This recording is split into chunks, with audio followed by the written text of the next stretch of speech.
Tonsillectomy. Tonsillectomy एक commonly performed surgical procedure है जो आपके ईएनटी स्पेशलिस्ट करते हैं।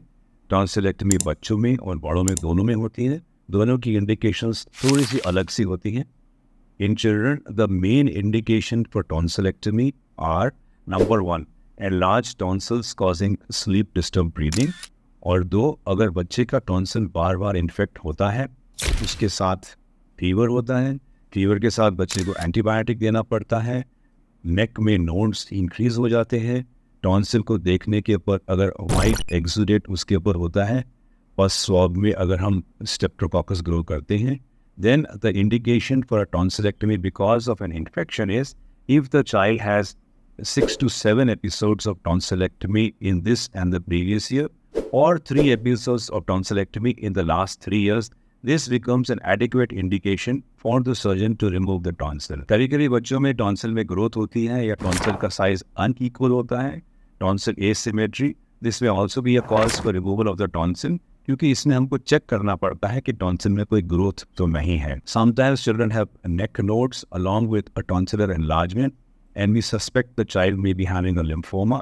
Sometimes the tonsil is also removed to diagnose such a condition, because वो पूरा का पूरा टिश्यू टेस्टिंग के लिए जाता है और हमें पता चलता है कि ये टॉन्सिल में क्या ग्रोथ थी या नहीं थी, या टॉन्सिल इन्फेक्शन की वजह से बढ़ गया था. If the child has an infection of peritonsillitis or quinsy, then it becomes more imperative, or the indication to remove the tonsil becomes more immediate, because peritonsillitis से child or person suffers a lot, and this is a serious infection which should not happen again and again. So the removal of the tonsil is either a recurrent infection or enlargement of the tonsil causing breathing difficulty, or sometimes a growth or tumor of the tonsil for which it has to be removed to detect and find out the cause. Tonsillectomy हम मुंह खोल के करते हैं, बाहर से कोई भी चीरा इंसेशन नहीं होता.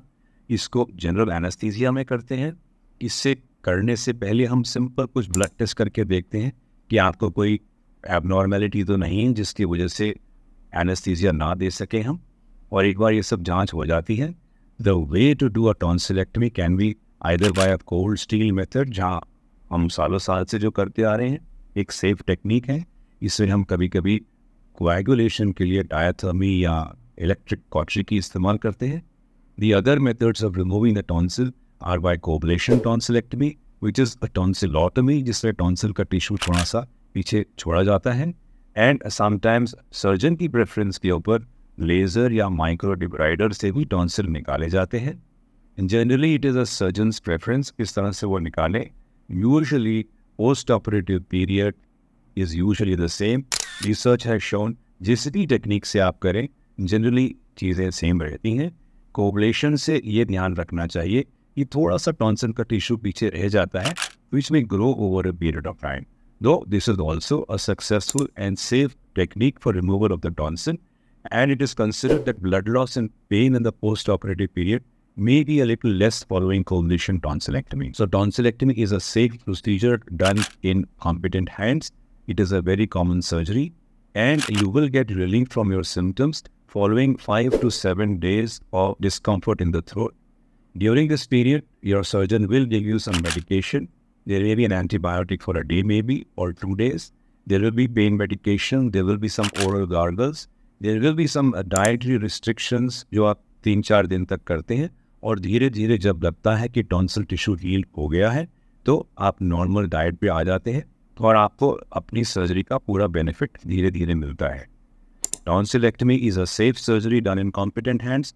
It is an effective surgery, और ख़ासकर अगर टॉन्सिल का रिमूवल स्लीप एपनिया या स्लीप डिस्टर्ब ब्रीदिंग की वजह से हुआ है तो कभी कभी सराउंडिंग टिश्यूज़ का थोड़ा सा हिस्सा भी निकाला जाता है, so that the loose tissue around your tonsil is remove and your snoring and sleep disturb breathing becomes less after the surgery. तो अगर आपके बच्चे को टॉन्सिल एनलार्ज है, अगर उसकी वजह से इन्फेक्शन होती है, अगर उसकी वजह से सांस लेने में तकलीफ और बच्चा रात को स्नोर करता है, तो आपको ईएनटी स्पेशलिस्ट को दिखा के टॉन्सिलेक्टमी के बारे में कंसिडर करना चाहिए.